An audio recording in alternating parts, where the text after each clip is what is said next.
You earned a pension and retirement benefits for your years working in the Department of Corrections. If you stay long enough, you will earn a pension for your time as a senator. Few people in the private sector, however, get pensions anymore. Isn't it time state workers switched to individual retirement saving accounts? Much akin to the retirement security plan that we passed this legislative session, I believe in retirement security, and I think a pension plan provides that security. Over the last 3 years, I've worked with people from Triangle Wire in Jewett City and from Fusion Paperboard, which you brought up earlier. Both of them had 401ks that were decimated by the racketeers of their particular business. Fusion workers had some $3,000 stolen out of their 401k plans right after the plant closed to pay administrative fees, and had no protections for that, and because it's a federal issue, we're unable to put those protections in.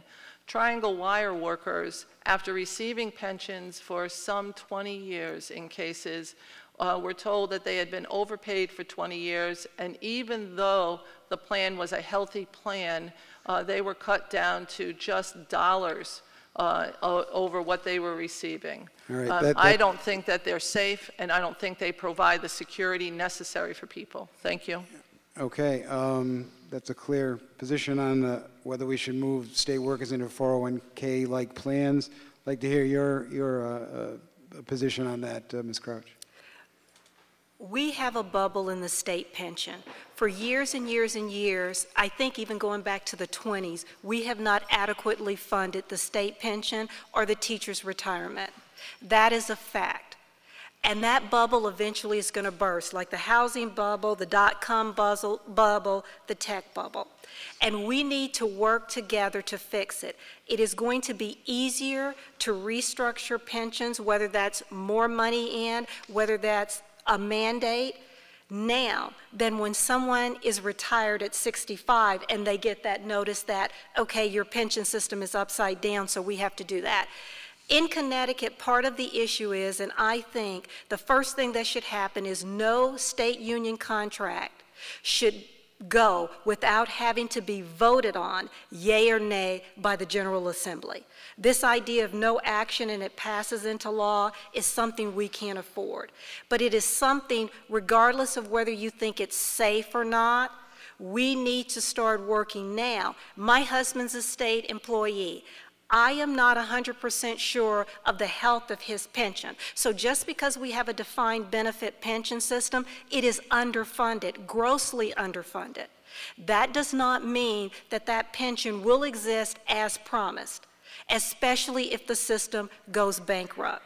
So once again, you cannot correct a problem you refuse to acknowledge. Senator Dawson, you get another 30 seconds on this one? Sure. First of all, the pension plan started in 1934. It was underfunded by Republican, Democratic, and unaffiliated governors. For some 70 years, it was not paid into. Since Governor Malloy has taken office, there's been a clear plan to work on the pension plan. We've put some $1 billion a year into the pension plan to work on paying both the actuarial yearly rates and some on the back payment. Right now, the governor and the State Employee Bargaining Agent Coalition are sitting down discussing the pension plan, and I'm hoping that they come back with something, because that's where the negotiations have to start. They have to start with the governor's office. In addition to that, we gave the governor some... I think the time's up, to be fair. Okay, thank you. We went over. The next question is from Brendan Cox, and it to Ms. Crouch.